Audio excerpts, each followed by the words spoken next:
Coming to you live from the Stream.tv studios in Hollywood, California, Pensado's Place is brought to you by Vintage King, the Blackbird Academy, Avid, Recording Connection, Studio 202, Slate Media Technologies and Slate Digital, and Audio Technica. Our guest is hot across all genres. We've got a brand new ITL. We got some cool stuff our sponsors are doing. Sweepstakes announcement coming up. Lots of stuff, because you're at the place. It's Pensado's Place.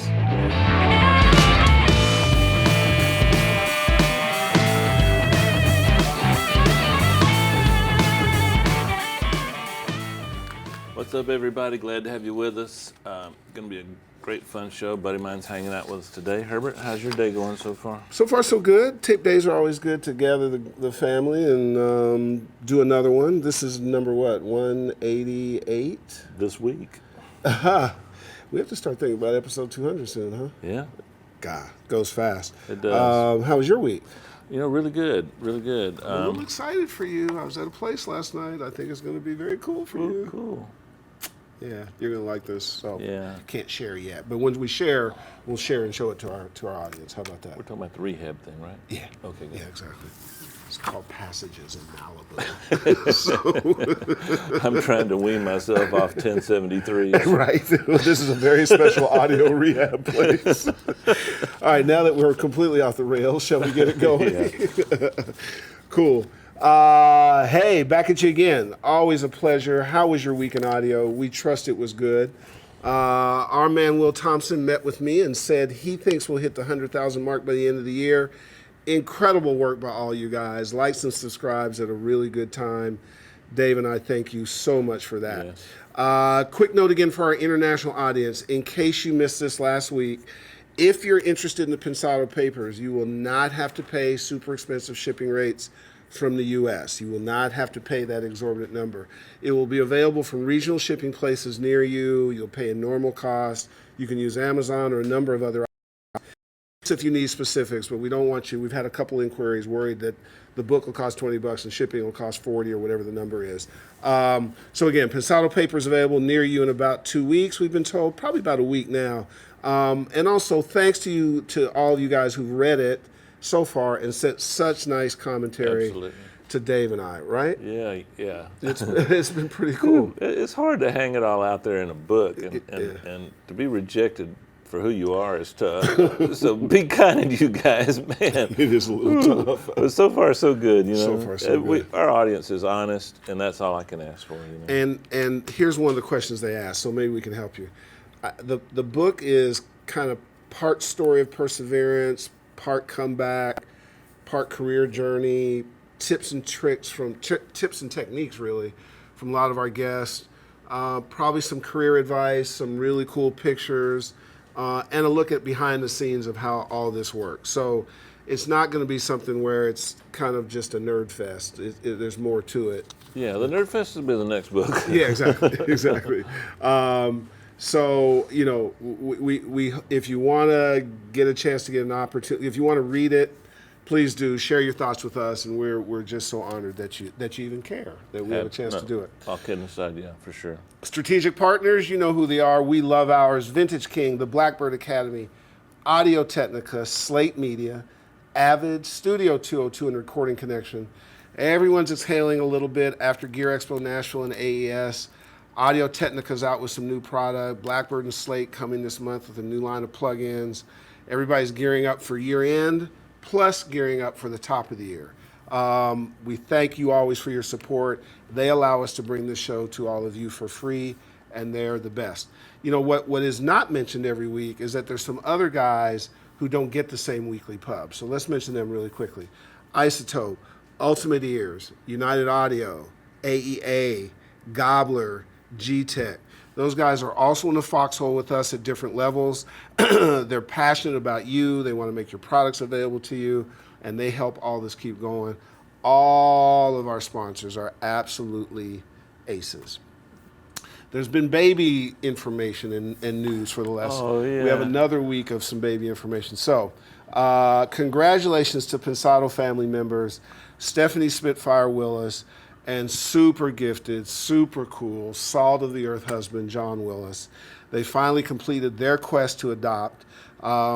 We're close to these people, and we've watched this journey. These folks went through the ringer. They went through some sketchy, unscrupulous types. They got ripped off a bit. They recovered. Other people tried to rip them off, and they busted them. They never lost their faith. And finally, last week, brought home Chase Patrick Willis, or as I call him, Chase Patrick Herbie Willis. But that's just, I don't know if John told you this, but he's already playing ukulele. I mean, this kid's going to be one-handed, from what I understand. He's just killing it with this. Yeah, he's a Willis. Steph and John are part of our family. We begin our email and end our emails with sis and bro. Team Pensado adores them. Well done, Stephanie and John. Welcome, Chase. You scored a great set of parents, my little brother, and a whole community of godparents in LA. Another cool thing from one of our sponsors. At Gear Expo Nashville, we had Recording Connection. I asked them to do a really on-the-spot public service thing. One of the Pensado family members who has a sight disability was not being treated properly, I'd say, in New York. We heard about it in Nashville. I called Jimmy and Brian up to the stage, asked them to get involved. They didn't hesitate and said yes. They responded in 20 seconds flat. And now Abigail in New York is looking at some career options that she didn't have 2 weeks ago because Recording Connection stepped up and did not hesitate. Kudos to Jimmy and Brian, and really kudos to us to be able to bring that stuff together. In the same vein, let me tell you what else. Blackbird, Audio Technica, Isotope, G-Tech, and Gobbler. When Cucurell was starting doing his foundation stuff and had a chance to help some kids, they also didn't hesitate. I asked once, and boom, they all stepped up and supported. So a bunch of kids in Atlanta, instead of getting a computer with just Pro Tools on it, will now have full rigs with mics and headphones and so on and so forth, a dream they could never achieve. And those are the reasons we're so fierce and proud and supportive of our strategic partners. They get down. It's not all about money. It's about how to build this community and be supportive, and they are the shit, in my opinion. I agree, and it's important. Chad mentioned last week that he got a big head start in life because there was music in the schools and being taught in the schools, and without that happening now, when the economy gets a little better, we're going to put a little pressure on the politicians. Now's not the right time, but this is a better substitute for that than anything. No it's question. Not really a substitute. It's actually a great way to do it. No question. So and it's very timely. And they allow us, whatever role we play, we can play it because they allow it. We will start our 5th year in January. We have never charged for the show, ever. Right. And that's 100 and some odd episodes. So that's because of sponsors that we have. Finally, speaking of sponsors, our good friends at AEA, Wes and Sarah Dooley, Sammy Rothman, and their team. We talked last week about the new mic, the N8. Cole came on and had some discussion about it and showed it to you. They're going to create a sweepstakes so some of you guys can win that mic. You like this mic, right? I love this. Well, I love everything Wes does, but this mic is special. Yeah, Cole feels the same way too, correct? Yeah, the 22 and the 8. You got those two mics, you got a career. So, and you guys are going to do an ITL on the N8 soon, correct? Yeah. Cool. So we'll announce that sweepstakes next week. We'll make sure they can get this really excellent mic into your hands. Again, you heard Cole talk about it last week. You're hearing Dave talk about it now. An ITL is coming about best ways to use it. And let's try to get a few of them in your hands. So tune in for details next week.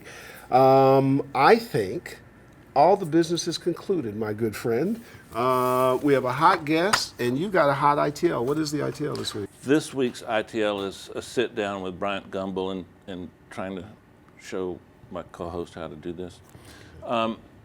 This week, I've got a great ITL for you. I sat down with Bob Horn, and we're doing a 2-part series. This will be number 1 on multiband compression on vocals. I tend to get a little confused by that, and Bob straightened us out. Check it out. Hey guys, recently I was hanging out with my friend Bob Horn. I was listening to a mix he was working on. I complimented him on the vocal sound, And he was kind enough to show me a couple of things, and I thought we'd share that with you today. So check out what my friend Bob Horn does with multiband compression and a couple of other things on vocals. I think you'll find it interesting and useful. Hey guys, Bob Horn here. Today I'm going to show you how I use multiband compression on vocals, and we're going to do that using the Waves C6. The Waves C6 plugin is one of the easiest to get around, and if you're just getting into multiband compression, it's, I feel like, one of the easiest to just look at and figure out. There's a lot of other good ones out there, McDSP, UAD, but I'm going to show you using this Wave C6. So, using dynamic EQ or multiband compression, I feel like if you try to EQ something, let's say there's a harshness in a vocal, and you do a little dip at maybe 2K, and then you're losing presence, so then you bring that back up, and then it's harsh again, and you can't find a medium. That's usually because that area is very dynamic. So that's kind of when I feel like dynamic EQ is best used. Let me play an example here. This is an artist named Paulini, female vocal. It's a ballad. I have one track where she starts off soft, and she's got a lot of proximity on the low end. She was probably just a little bit too close to the mic, and there's a lot of air, and then it goes on later to get really loud and really thin because she gets up so high in her range. There's no bottom. So I'm going to show you a few ways you can fix stuff like that. Here's the soft spot. 'Cause of something that you said, you're not the reason. So with the C6, you have into empty. 6 bands. You have 2 that can move anywhere you want in the spectrum. One here, and bands 1 and 6. And then you have 4 bands that are set by crossover points. So you can see this band is that frequency and below, and then the middle band right here is between these 2 frequencies. Third band is between these 2 frequencies.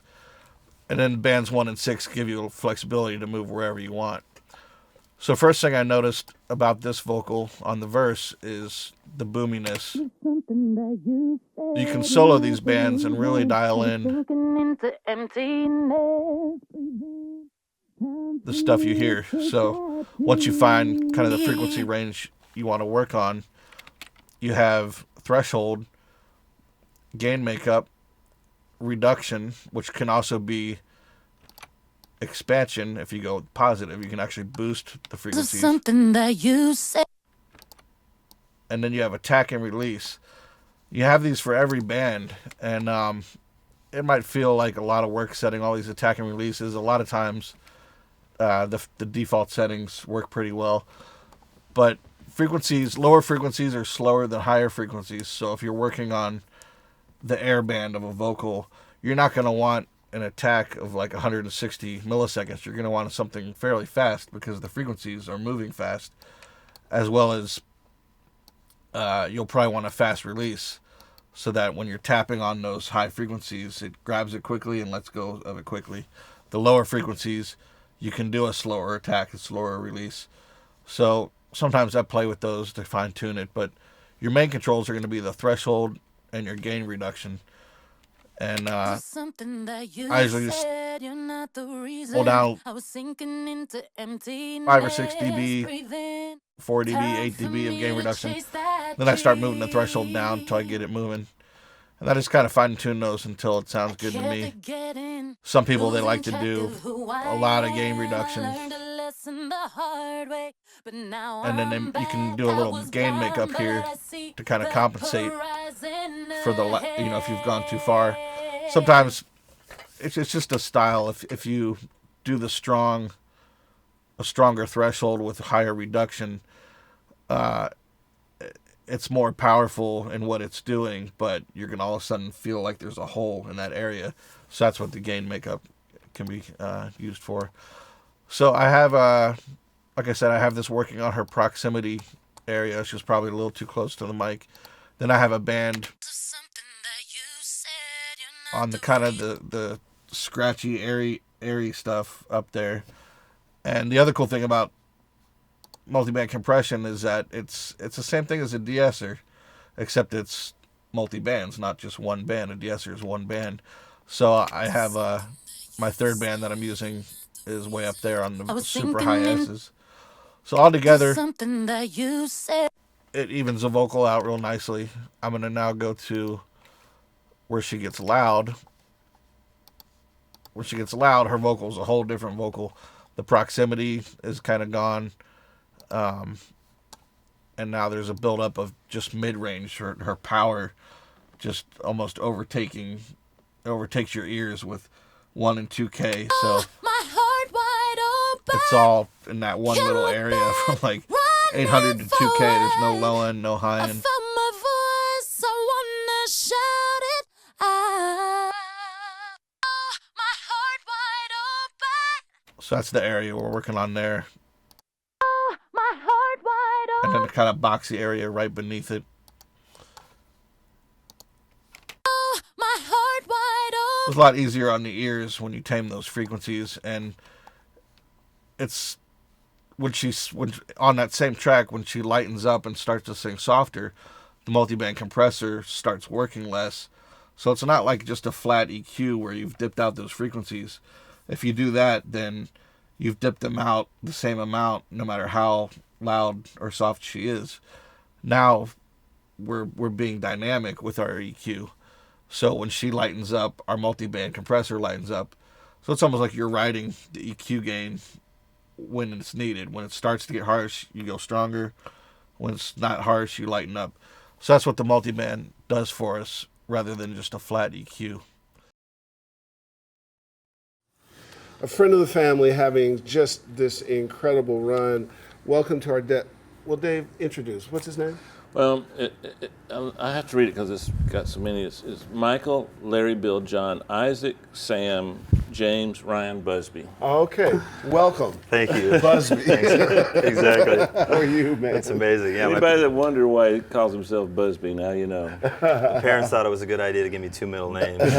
2? Yeah. That's right. Yeah, Michael, James, Ryan, Busbee. Listen, you're talking to somebody whose initials are HAT. I had to live with that all my life. So It's rough. what a run he's having. What does A stand for? I will not put that on air. It's actually Arlington. Arlington? That's a cool middle Herbert name. Arlington Charlotte. That's a serious And I name. put junior on it because my dad was not really a junior. It's amazing.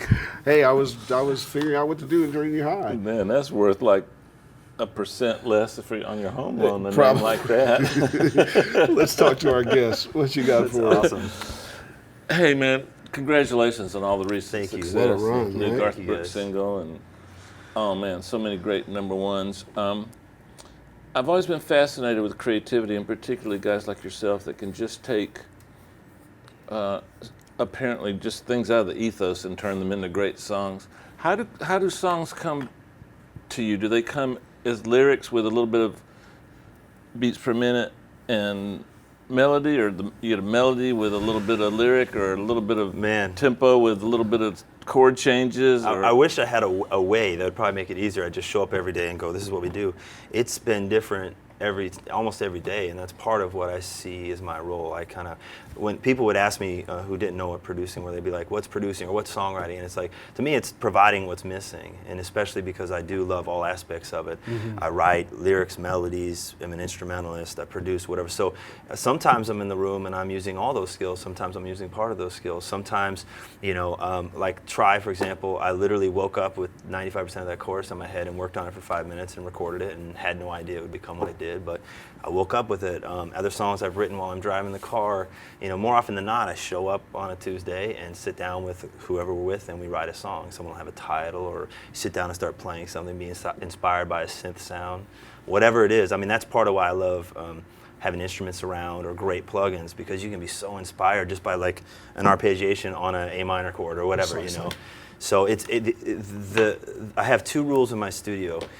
One, there's really no rules. And number 2 is always record where you're singing, because you tend to come out with something great that's not overthought. Happens to me all the time. Yeah, when you're writing stuff. But honestly, when people just start singing, especially artists and whatever, if we're not recording, sometimes we don't catch the brilliance of what that unedited thing was, you know? So it's almost like the trick to writing. Especially with Pink. Yeah. The trick for me with writing is knowing how to capture it, at least in that pure way where it's unedited, you know? Did creativity come to you that way all the time? Was this been from when you were little? Yeah. Because you have to recognize the gift to allow it to flourish. Yeah. Is that correct? Yeah, absolutely. And I mean, I was fortunate where my parents, both of them love music. Neither one of them are musically inclined or particularly gifted. No offense, Mom and Dad. Mm-hmm. But they insisted we all study piano and stuff. And I would just sit around and just make up songs. I didn't know I was a songwriter or producer or whatever. I just would write songs. I mean, at the time, it wasn't even melodies and lyrics. It was just like, you know, these chords and whatever. And so I just liked that expression. And, you know, I like all kinds of music. I did study some classical piano and all, but I've always enjoyed making stuff up to the point where if I sit on an instrument now, I pretty much, unless I'm playing a song that already exists, I'm writing. So I don't really play a lot unless I'm writing, you know. Is that where the multi-genre kind of stuff comes from? You just, as it hits you, and then the application of that. What I love about your career in this run is that it's just everywhere. It's all, but it feels comfortable in all those spaces. Is that deliberate, or are you just letting it flow? It's a little bit of both, honestly, in the sense of, you know, the work I do here tends to be more of, you know, pop in the grandest sense. I do write some country here, but very, very rarely. When I go to Nashville, I'm almost always writing for that market.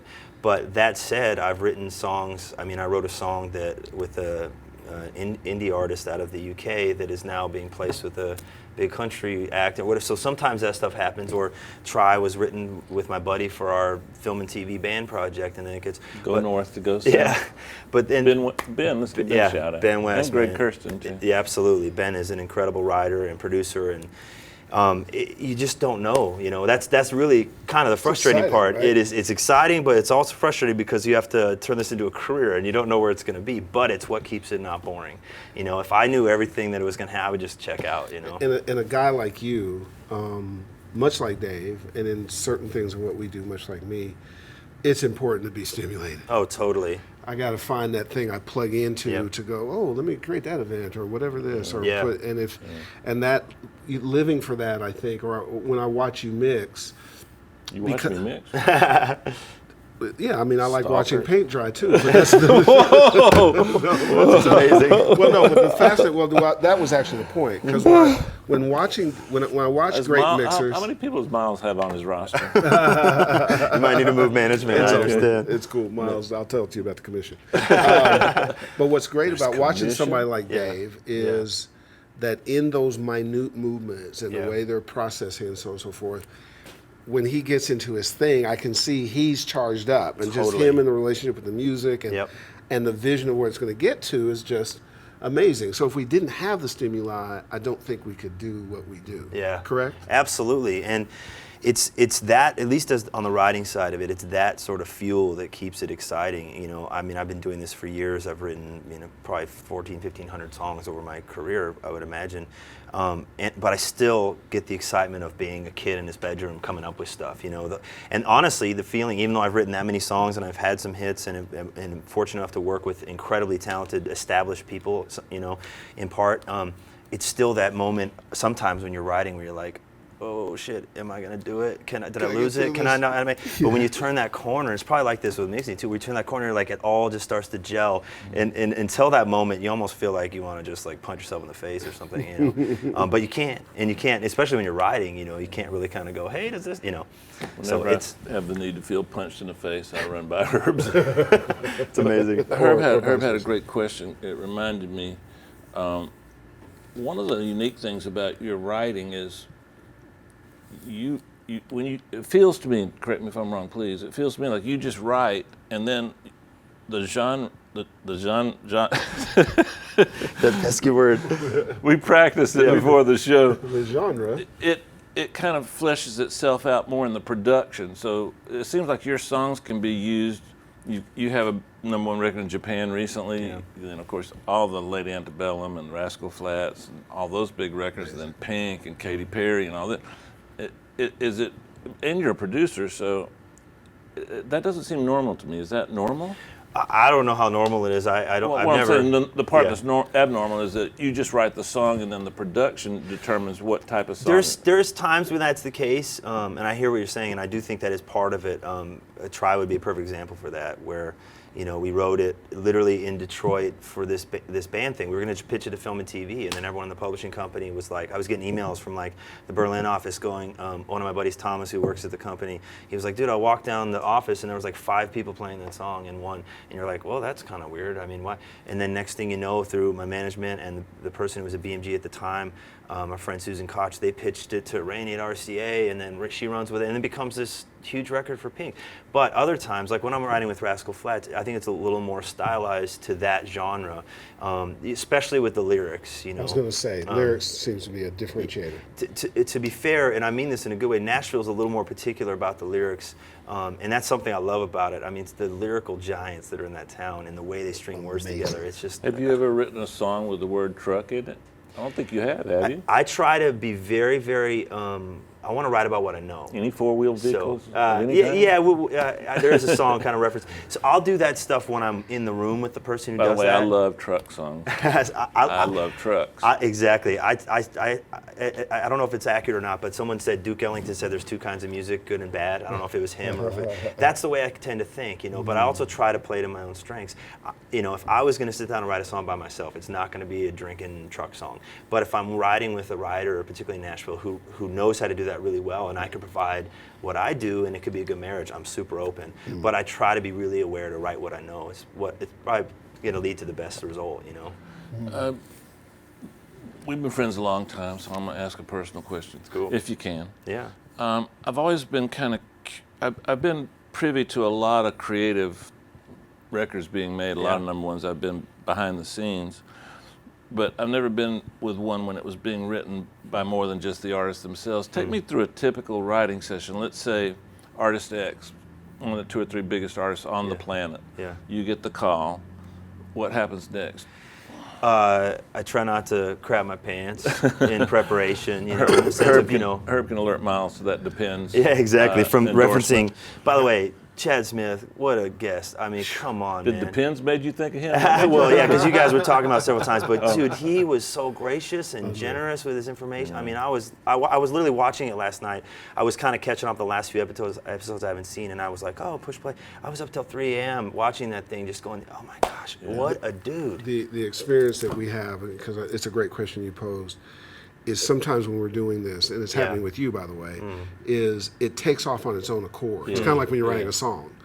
And when the energy is such, which it is now, with Chad it was the same thing. And I told his brother, who helped, Chad took it in 48 hours, didn't hesitate.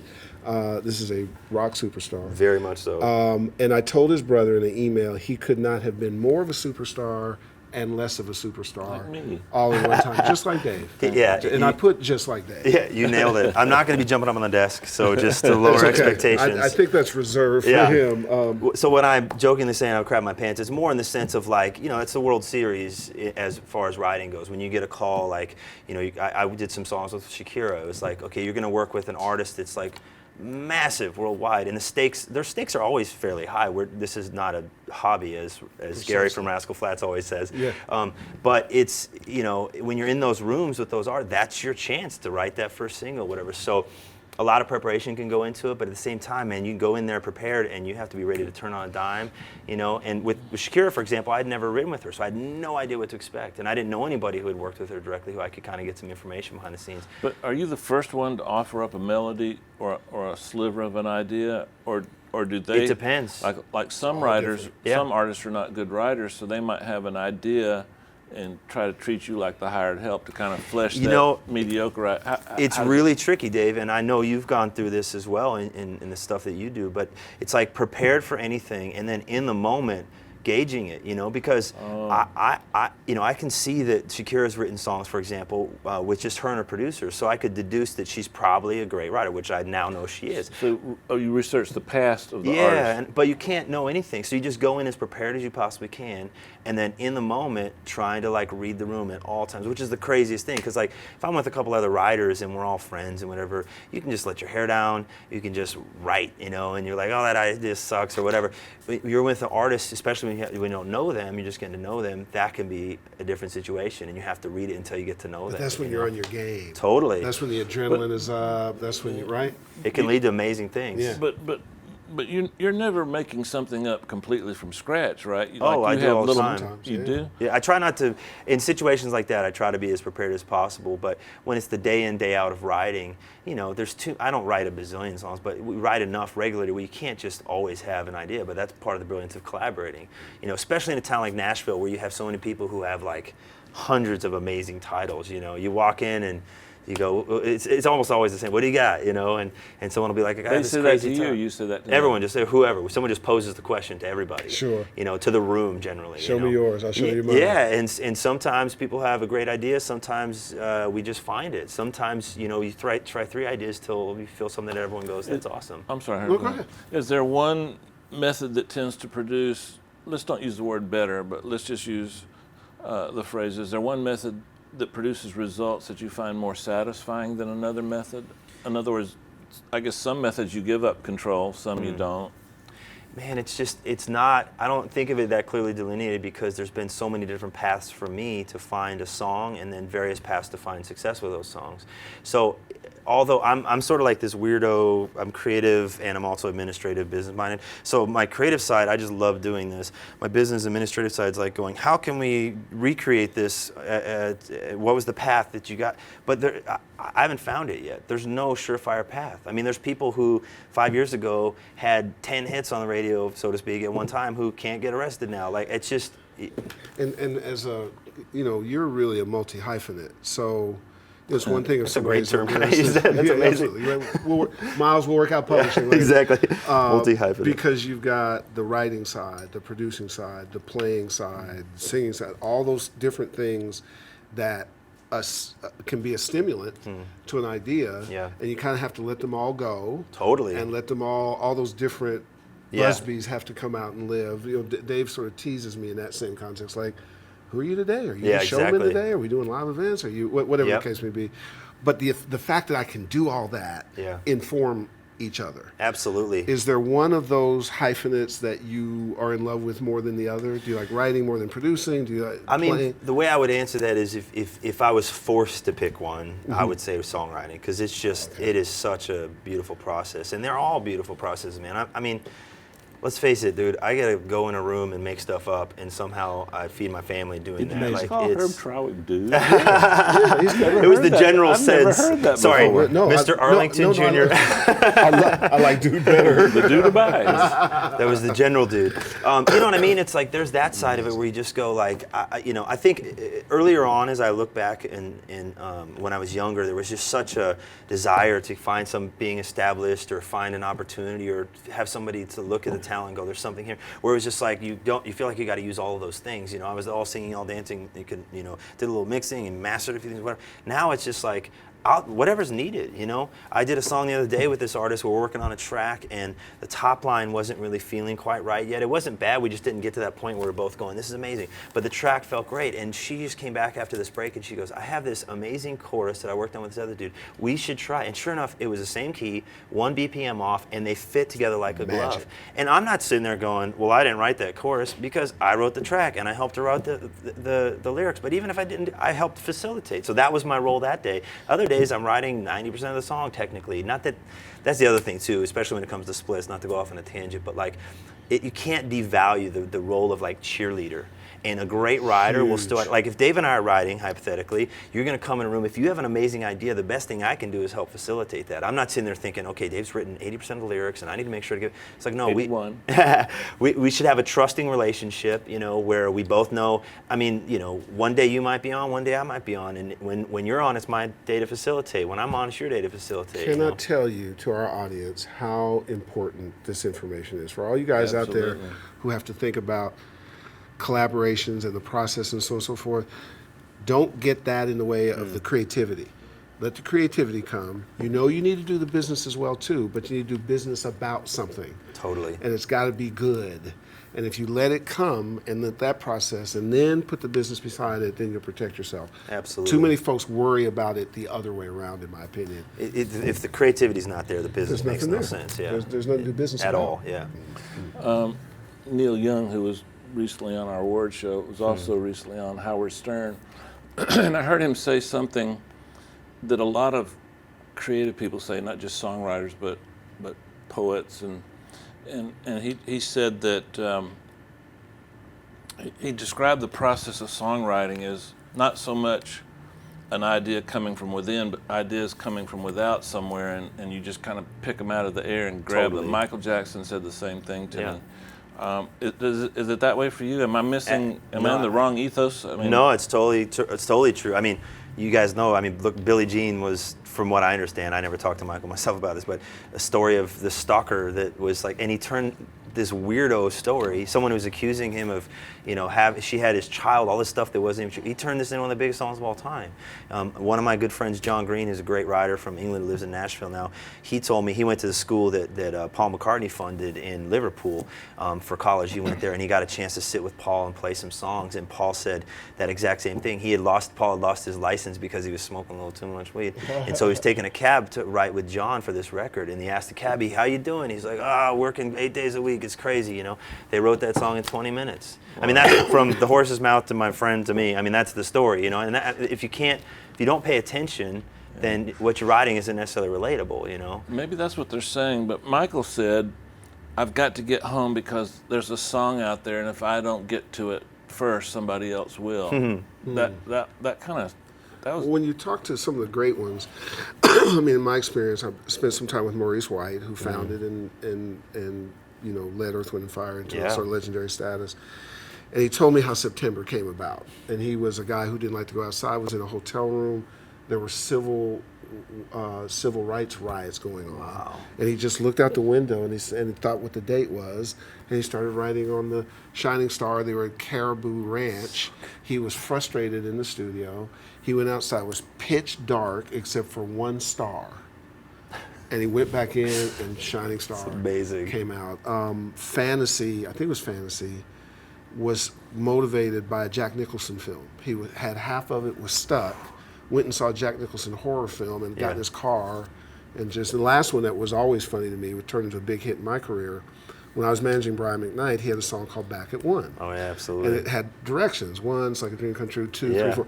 That came from stereo instructions. That's amazing. He was putting a stereo together. Said 1, you set up the speakers. 2, you split the wires. It makes perfect sense. To your point, because what we're doing, I've heard it said, and I hesitate to say this because I'm not trying to assign this to us as writers. It's a gracious thing for other people to say of us, but we're supposedly putting words where other people may not have the words for those things. And so if that is our deal, I mean, I was a jazz trombone player, and I love jazz music, but jazz is, gross generalization, more insular. It's kind of about, if we're all playing jazz, it's kind of for us. It's sort of for them, but it's kind of mostly for us. And I got drawn more to popular music and country and pop and whatever because I like making music for them.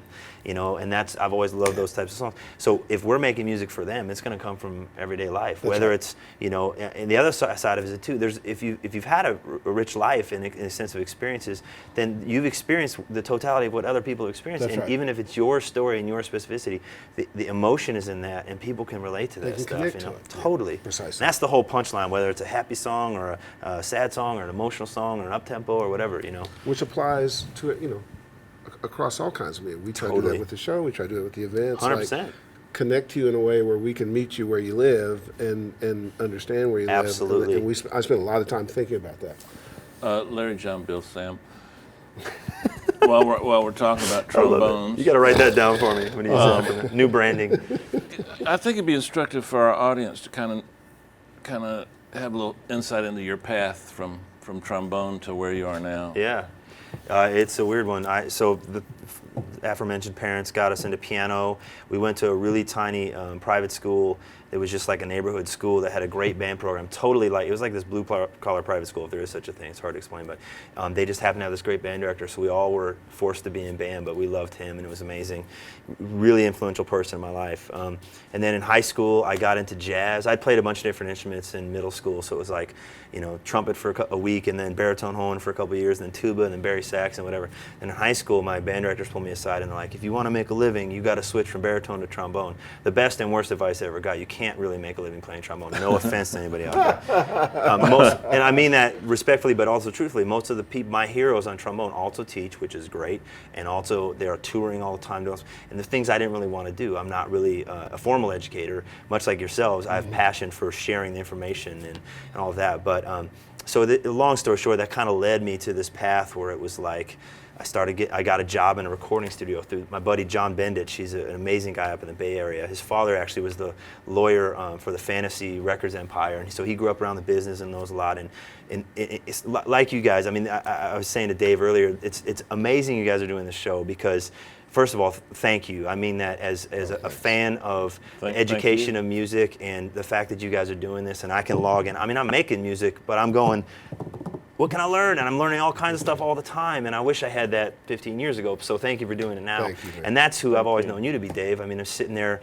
when you're doing a mix or whatever, your door was always open. It was like this little, like, almost frat house / school, That's right. whatever. I It mean, was early Pensado's place. you can't help yourself but be who you are, which is a generous person And with back your during the day knowledge. with Rhett Lawrence, Yeah. those were usually 5 in the morning. Exactly, door opens and you'd sit there for a couple hours, and I would ask you all these questions. And anyway, so thank you for that. Oh, my pleasure. But it's just, I lost my train of thought there. But that's okay. But You were talking about your journey, yeah. your So parents, and the influential John band. helped me. We actually played. This is super random. We played in a Beatles tribute band that was trumpet, trombone, soprano, alto, tenor, sax, 2 violins, 2 cellos, all B3. things that I think about when I think Beatles, by the way. B3, percussion, drums, 2 singers, Oh, I wanna bass. hear that. It was like 20 No members. guitars? It was a Grateful Dead inspired Beatles tribute band. I'm not making that up. Oh my God. So I was hired last minute because a buddy of mine, Mike Renta, who's a great trombone player in the Bay Area, was kind of a mentor to me at the time. He couldn't do the gig, so I got in. And the reason that all matters is because I met John Bendich, who was a turning point for me. John took a liking to me, and he wooed me to popular music by introducing me, because I didn't listen to popular music. I was 22 and literally, like, how everyone's like, oh, when I was 13, I listened to whoever. No, I kind of heard a little bit of what my sister was listening to, but I was listening to all jazz, literally. Wow. So at the age of like 21, 22, John hit me to some Stevie Wonder, those 4 or 5 like crazy early iconic records. And Sting solo stuff, which at the time, believe this or not, I was like, oh, I don't like the Police, man. That's crazy. I love the Sting thing. Now it's kind of the opposite. I still love Sting, but I love the Police. Sure. So he kind of like wooed me into that world, and he would listen to me. These songs, I would literally, this is before the internet, of course. I would call him up and at a Fender Rhodes, and I'd set the phone on my Fender Rhodes and play him a song for like 5 minutes. He would listen to the whole thing, give me critique. I'd go over to his house. So I'm here in part because people have taken time, again, to go full circle. So from there, started working in a recording studio. From there, John Bendich again introduced me to Eric Valentine.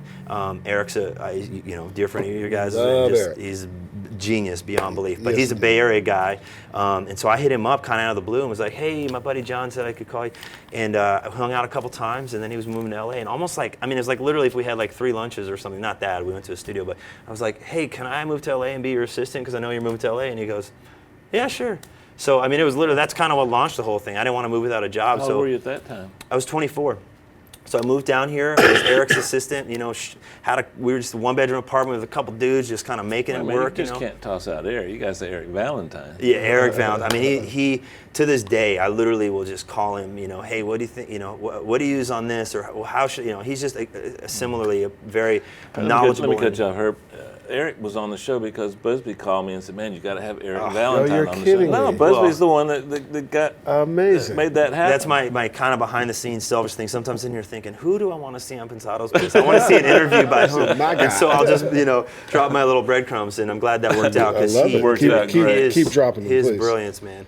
So I worked with him for a year, and then I met Dave when I was working with Rhett Lawrence for a few months as an assistant there, and then I just started freelancing. And at the time, for the first like 5 or 6 years of me being freelancer, I was just like producing, like, for lack of better terms, rock records or band records, you know, and would do a little writing, but I didn't really do that much writing. And then I met a buddy of mine from Nashville through a friend, and he actually introduced me to start coming there, and that's when things kind of shifted more towards writing for radio and, you know, doing that whole thing, and the production now flows out of that. So that was a long explanation, but it went from being this crazy jazz head to like writing country songs. Amazing. I don't know. And the run of hits on the radio and stuff has been about how long now? I had my first single right before I got married, so 5.5 years ago. Yeah, that was about like 5 or 6 Yeah. years. That went to #1 on the country charts. Number 2, and hilariously enough, it was with Vasco Flats, and they're all friends of mine. And Jay, the bass player, comes up, and it was like information you don't want to know. But I saw him at a show. He's like, you know, we only missed it by like 19 spins. And I was Great, like, thank you. Don't tell me. Hey, that. just what I need. And everyone always goes, it pays the same. Don't worry. It's like, no, but it's not a #1. Exactly. Anyways, it was an amazing first thing out of the gate, and they've been great friends and really supportive to me. So. Because one of the things that a lot of folks don't understand until they get there is that when you're in the heat of the cauldron, Yeah. that requires a certain kind of equilibrium and balance and so on and so forth. Totally. So that your work doesn't get compromised by all the stuff. Yes. Your phones ring every day, your manager calls Yeah. and says, such and such wants to write with you and such, and can you, and it's a plane trip, it's a travel, Yeah. and you have to sort of manage all that to make sure your creativity doesn't get 100% compromised. And to that end, I mean, I know Miles is sitting there, but I would say this even if he wasn't. It's so important and valuable for me to have the relationship I have with him to help me strategize that stuff. Help me. I'm pretty good at saying no, but help me get better at saying no. Help me pick how we choose. Because if you have a finite I have the amount. opposite problem. I'm so lazy, I don't do shit. So Herb is like, He just says yes. It's amazing. Yeah, Herb does everything. Wait, quick shout Yeah. out for managers. What's Miles' last name? Miles Lewis. Miles Lewis. Miles. Salute, best. brother. Salute. And, you know, I just think that part of it's huge. And, you know, I'm married. Like I said, we have a couple kids. And so the time is even more valuable than ever. So it's just, you know, I think it's that thing of kind of going, how do I maximize the creativity in any given window, really? When I was single and it's still coming up, it was like the window was almost 24 hours. Like Sure. whatever, I wake up and I create and I go to bed. You That's know? right. It's not like that anymore. And one of the things about Nashville is they're structured. Totally. Get up in the morning, Yep. have a session, have lunch. We're out of here by 6. Yeah. Get it done in this time 6 is period. even late, but yes, yeah, exactly. absolutely. Because they're going to make sure they have a family life and so on and so Yeah, forth. Huge. when It's I amazing fir- discipline. When I first heard that about that system way back in the day, I always thought, well, that has to be anathema to creativity, you know. But it's not. It's like, man, those guys are like always fresh, always on, Totally. very creative. Well, it sort of reminds me real quick, I saw a documentary about a painter. It's a long story, but anyways, they asked him the similar question, like, how do you be creative? He's like, I show up at the studio, at painting studio, and when I don't feel creative, I sharpen pencils so I feel creative. So he just shows up and does the work, I you know? think Diane Warren's that way too. Yeah. Quincy Jones, ages ago, I was just at a wedding, Saida Garrett's wedding. Oh, wow. And Quincy was there and Bruce Swedien and so on and so forth. But years ago, I managed a group called Portrait, and the plugger for Quincy Jones is now the president of Rock Nation, Jay Brown. He was just a little plugging guy. So Quincy got to know us pretty well. And, you know, you're kind of in awe when you sit with somebody at that level. Dude. I'm in my mid-20s or early 30s going, I'm in Quincy Jones' house. I'm an imposter. God, I hope he doesn't find out. Like, I'm not that good, right? But anyways, it was interesting because it was the advent of home studios. Yeah. And Quincy said, I'll never have a home studio. And we said, why? And he said, because when you go to the studio, it's church, and sometimes God comes in. And you need to go there and get that thing. Yeah. And that's that creativity Yeah. thing that you sharpen pencils till it comes. It's that magic. Totally, yeah. And people don't understand that you try to set situations up so the magic can happen. Yeah, And then you have to create the environment sometimes. You know, you have Precisely. to do the work. You know, it's also like the golf analogy that people like, whoever said, I've heard Jack Nicklaus was the guy, whatever, but it's like, Nicholas, yeah. You know, you're so lucky. He's like, the more I practice, the luckier I get. It's the Precisely. same kind of thing, you know. exactly right. Exactly Hey right. man, at some point in every mix, I feel like it's pretty good, but it just needs that next level. I've been saying my whole career, I just need to find a way to make it special. But when we were hanging out, you always used the term memorable, and I like that better. Like someone asked your secret, and you said, "Well, I try to make everything memorable." Yeah. So, wait a minute. Yeah. That don't mean Sorry. nothing. That's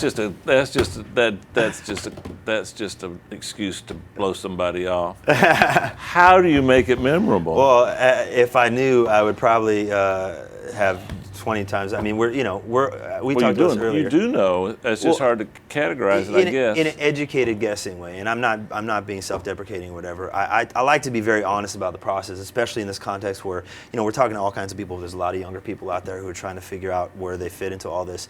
We are all collectively making educated guesses. There is no with all the hits you've had, Dave, and the years of experience. No question. That's still all it I'm is. self-defecating too. Full circle. Depends. Yeah, it depends. Sometimes I am, sometimes I'm not. Sometimes I don't depend. So it's the memorability factor. I think the original. I said that, and someone said, "What is a hit?" To me, a hit is memorable, and that's applicable to everything from "Don't Want to Miss a Thing," Diane Warren, to "Who Let the Dogs Out." Those could not be the more opposite. A ballad that's emotional, melodic to this. What everyone thought was probably a throwaway song has become this iconic song. You know what I mean? It's like they're just but they're both memorable in very different ways. Precisely. That's the only trend I see in all genres with all hits. This certain memorability. Does every song? Sorry to cut No, you no, off. go ahead. Does every song have a different method or a different rate with which you realize it's memorable, or when it's memorable know it? You always know it when it's memorable? I try not to finish a song I don't feel like I can believe in or that I don't like. But that said, it doesn't mean I wrote some stuff recently and I sent it to my management, Miles, for feedback because I trust that relationship. And he's like, it's not great. I thought it was great at the time, but now I can see. Because you know how it is, when you're mixing, if I walk in, you'll probably hear through my ears or vice versa. Oh, gosh. It's like the weirdest thing. I'm not even saying every anything. time. And it's the same kind of thing. When you're in the middle of the creativity, and that's a good thing. You don't want to edit everything, but part of what professional music makers are doing is hopefully keeping the creativity flowing while editing is kind of a harsh word to use for it, but while just directing it in the ways that it needs to be directed, improving it, because what you come up with naturally sometimes is brilliant, but sometimes it needs to be spun on its head, I recently saw an interview with the chairman of Apple, and he said what they try to do at that company, which I think is applicable here, is not spend time on how to grow and become bigger. It's make sure they're fine-tuning their editing process, editing it down to decisions that make sense. It makes sense to the marketplace, makes sense to the aesthetic. And it's how do you carve away and carve down to that perfect kind of thing. And I think that's what we all sort of have to do, and also teach to folks that we recently, when we did the AMA Reddit, people were asking questions about dissonance and feedback and all kinds of stuff, and you're like, well, you have to ascertain if that's a problem or not. That might be a good option, but you don't know that till after some time if somebody hasn't shown you that you should think that way. I call it finding the yeses instead of finding the nos. Totally. Correct. And then that's the trick too, is sort of something you're alluding to. It's as you get, for lack of better terms, more educated or at least more experienced, still keeping the unedited, just raw thing. You know what I mean? It's like the balance of those things constantly, whether it's mixing, whether it's writing, producing, whatever. Completely. I know this kick drum sound always works, but maybe it's going to be better to use this thing where I'm banging on the cup and add a bunch of 60 hertz or whatever. This has nothing to do with anything. What I'm about to say, but I just love this. One of your song titles is called "If Green Could Talk." There's times when I've seen songwriters come up with a title and then the song writes itself from the title. I'm guessing that's one of those times the song wrote itself from the title. Yeah, you would think based on the title and how weird it was that I was smoking something green. I was not. It was just. I thought money. No, it was just this. I was writing. I was, falling in love recently at that time, and I was writing a song. And the color thing came to mind, and I'll just sort of like sometimes when you just get out of the way, and I call it sort of drunk writing, where I'm not literally drunk, but you just sort of like don't engage too much of the experience thing and just go in the moment, and that's how that came to be. Amazing. Do you remember that quote? You couldn't finish it in the interview, but all songs are about love, not love, finding something, love not finding lost, something. love found, love hoped for. Well, to reference that thing earlier, my buddy John Green and the Paul McCartney thing, Paul sat with him, a similar thing, and he said, John, every song is about the girl and you're telling her how much you love her. Period. It's not truly the case, but it was an amazing quote, and it is most of the songs for sure. That's kind of... Well, that explains the popularity of the song that was never written, the more I learn about women, the more I love my truck. So that encompasses everything that Nashville has to offer, right? Yeah, but I'm just gonna let you work your way out. Yeah. Good luck. Just do your thing, brother. Let's just watch this. Yeah. Okay. It's amazing. Maybe this is a segue to Batter's Box. Oh, I love it. How about that? So, as the Dun-dun, internet dun-dun. fills up. And it's the World Series, so this is a particularly applicable. We have a very formidable opponent, and your arm's been limber and loose. First pitch. Well, let me qualify this. Okay, sure. Yeah. I knew I was going up against a cat I respect and know really well. So Can bat this on is both a sides. 100% tailored, unique batter's box. Okay. I will use it for every songwriter we have on the show after this. From here forward. He can From here hit left forward. and It's right. original. So I be know. careful. It's amazing. Are you ready, my friend? Yeah, absolutely. Lennon or McCartney? I gotta say Paul McCartney. Can I do the asterisk and the Sure. explanation? I honestly feel they were best together because they brought the yin and the yang. But if I had to pick, Paul's my guy. McCartney. Major or minor key? Both, but major that is Well, I'm melancholic. not saying C or A minor. No, but I would go major. Or D or B minor. But it in has your to have case. like a melancholic feel, ideally. But if I had to choose between the two, major probably. Okay, and get out of D sometime in your career. Chorus. Don't bore us. Get to the. Okay. Over the wall. All right. Thank you very much. Good night. Tip your waitress. Peace. Drive See you later. safe. We'll see Goodbye. you. Sharp or flat? I have to say flat, even though, as you know, sharps and flats are kind of the same, opposite sides of the same fence. But when you go like a couple flats, you're always in the black keys, and I like the way those sound. I don't know if it was a Stevie Wonder influence or whatever, but I like the way those people talk about it sometimes, different colors and whatever. But there is a sound. A B flat major does not sound like an A major. Yeah. You know, and they're half step difference. and It's I just not as love- bright or Yeah, there's a richness, Yeah. and a lot of the gospel music that I grew up listening to, like black gospel music, is in a lot of flat keys, and that feels yeah. like real heart and emotion to me. Your favorite instrument to compose on? Probably in my head, really, if I had to choose, but whatever's around. Stop doing this. Okay, I'm gonna give you a hard one. Bridges. Ooh, Or middle eight, as some would say. to be or not to be. Hey man, don't do that. As long as it's good, The truly. The one from Covington to Cincinnati? Oh, not that bridge. I'm sorry. George Washington? Right. Uh, Sorry. To me, I mean, this is too long of an answer, but it's no hard and fast. It's got to be great. You know, if it's not great, there's no use in just No putting it in point. there. Yeah. Okay, smart man. Also, but real quick, a practical thing. Most popular songs end about 3:30. There's obviously tons of exceptions, but sometimes to bridge or not to bridge is practically decided by is the song too long or not. Ooh. Frankly, Smart ass. Okay, mid or up tempo? my absolute love is ballads every time because I love emotion. But mid tempos kind of marry those two worlds. So mid tempo. Mid with a push. Yeah. Sweet spot. Absolutely. Love. Yes, please. It's what this whole thing is all about. Truly, I know it's gonna sound cheesy, but you guys love what you do. I love what I do.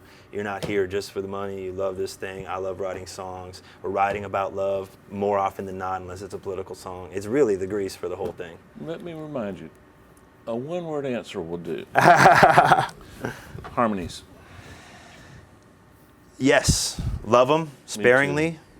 I don't love them sparingly. You have to be careful sometimes in popular music, but they're making a comeback in a major way, and I love it. Yes. If your studio caught fire, what one piece of gear would you rescue? You would love to see me do this, but my piano. It's a mini grand piano. I have that on my bag just going, oh God. No, my computer probably, just because that's where all the files are and my sounds. And I have certain instruments I love, but everything else really is replaceable. Even if it costs a fortune, you can still replace it, But the actual content.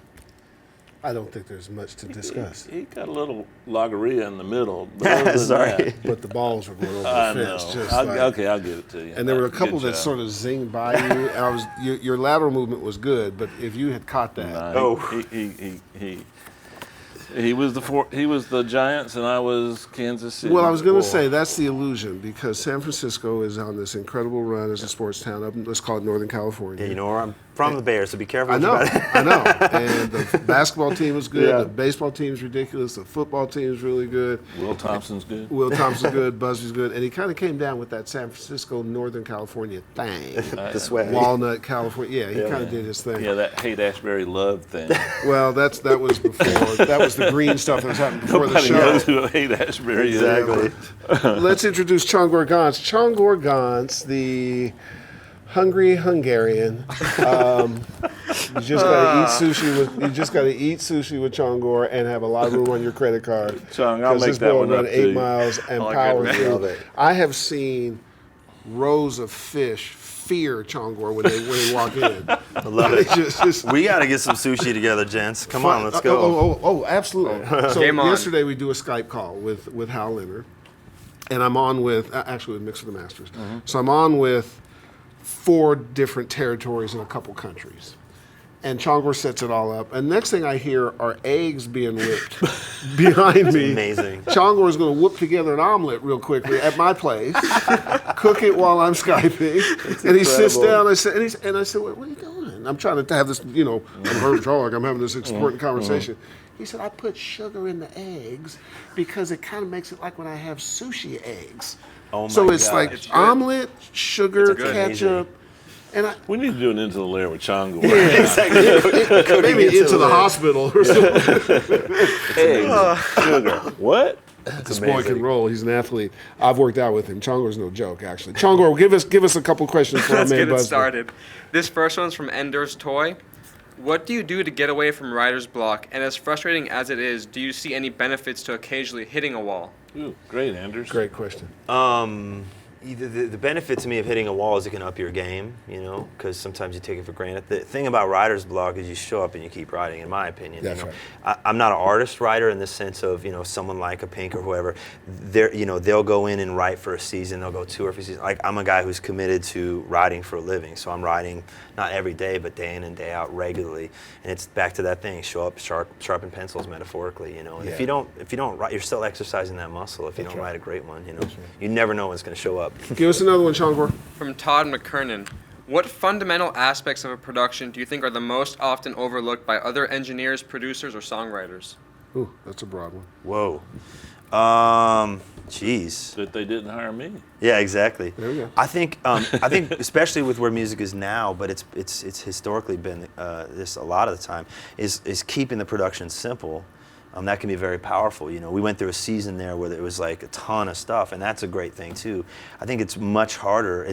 For me, it's easier to just keep throwing stuff in there and whatever, but it's much harder to really whittle it down to just a few things and keep it simple but really powerful. One of your I guess you call Dan Huff a mentor. Are you Absolutely. still signed to him? Yeah, it's sort of. Yes, but yeah, But, dear friend. The country Super world tight. does simple. I don't want to say simple. They do uncluttered very, very Absolutely. Yeah, he does in Very, particular, very, but very well. 100%. He really does. Yeah, he's He really brilliant. does. Csongor, one more, please. This last one's from Tyler Roberts. How do you approach taking a song from acoustic guitar, piano, or vocals to a full production? And do you often find yourself writing different melodies depending on the instrument? I approach it by banging my head against the wall several times. And no, it just kind of depends. Like if I'm in Nashville, it's not out of the question to write a full song without even starting the track. Not that I'm doing track in the room more there too, but usually if I'm in a pop context, some track is starting to build around it. I rarely write a song in its totality without having some sort of production inspiration in the moment. And the song sort of tells us truly, or who we're pitching to, or the artist that's in the room or whatever. So I forgot the second part of that question, but I apologize. And Csongor doesn't remember the second part either. What- Remember the second part, Csongor? And do you often find yourself writing different melodies depending on the starting instrument? Absolutely. It's hard to write up-tempo on piano sometimes. Not that it's impossible, I've done it a bunch, but it's much easier to write a ballad, or if you're writing to a track, I don't do a lot of that, but if you do, the track is sort of dictating what you're going to be. There's melodies in the track, and even if you're not writing that melody, it's influencing your melody. So. Oh, I got a part C. Yeah. when you're writing and you're not writing for a specific person, do you try to keep the melody simple that can be sung by more people, or you try to write it complex for Christina and people at that level? Unless I know I'm going for a singer, you know what I mean, singer with a huge range, then it's not necessarily about making it limited per se, but just being aware of the range and kind of, you know. Would you ever write a song for Christina and she didn't want it for one reason, and then redo the melody to make it a little less complex for another? Not usually, because it's such a big part of it, you know. And when you're going for those kinds of pitches that are more stylized, should I say, you just kind of give into the reality that it's kind of usually one or two chances, you know. At the original demo of Try, I actually sang it myself, and it had a 2-octave range because I flipped in my falsetto, and so it kind of limited who we could pitch it to. Now, when the final version was Pink done, goes 3 octaves on that song, yeah, if I'm not mistaken. it's kind of nuts, but they also limited the jumps and whatever. So things are changeable and all that kind of stuff. But usually, I mean, especially if it's a big vocal, big melody song, it's so much based around the melody too. Wow. You know. Can I tell you what is absolutely clear? Is why you are so successful at what you're doing, such a breath of fresh air, why so many genres are touched by what you're doing. I gotta tell you, man, it is, I'm inspired by talent. And it's, Thank you, Harold. oh, it's my pleasure, Dave. And that's why I'm talking to Dave this way. But what is also nice is that sometimes we can, you know, after 187 shows and a bunch of different guests, you can tell the balance of sort of when somebody's humanity is still front and center, and who they are doesn't get lost in what they do. Congratulations, man. Thank you. You have one problem, which is I am going to be talking to Miles about stuff that you can do with us. I would love to. Here and off-site. Would love to. You would be a phenomenal guest to some of the things we have in our heads. We got to have him love back to, and just thank talk you. about his producing career. We haven't even He's gotten to produced that. a million So you got hits part too. 2, part and then 3, there's a jazz and some other stuff. trombone part. It's going to have a ton of fans. We of got that. that. I don't really care about trombone. I don't anymore There's either. a couple of trombones I like, but we can't get into that. I'm going to bombard your inbox with a bunch of jazz trombone records. Please do that. Please do that. Please do that. Shorty. Trombone Shorty. Yeah, I like his stuff. He's great. So before you take us home, Miles, great job to you too. I recognize when chemistry and collaboration works, and it's working. So Dave, take us home. All right. Hey, guys. I love creative people. I love the things that creative people produce. And today when I sat down to talk to Busbee, I was trying to think of ways that we could get into that mind of his and see how creativity works, because the creativity he has is no different than the creativity a painter or a novelist or whatever would have. And so if you master one thing like he's done, you simultaneously mastered everything in the creative world. So check this out again. Go look at some of his songs and study why he did what he did, because he's the best of the best in my opinion, and a good friend. So we'll see you next week.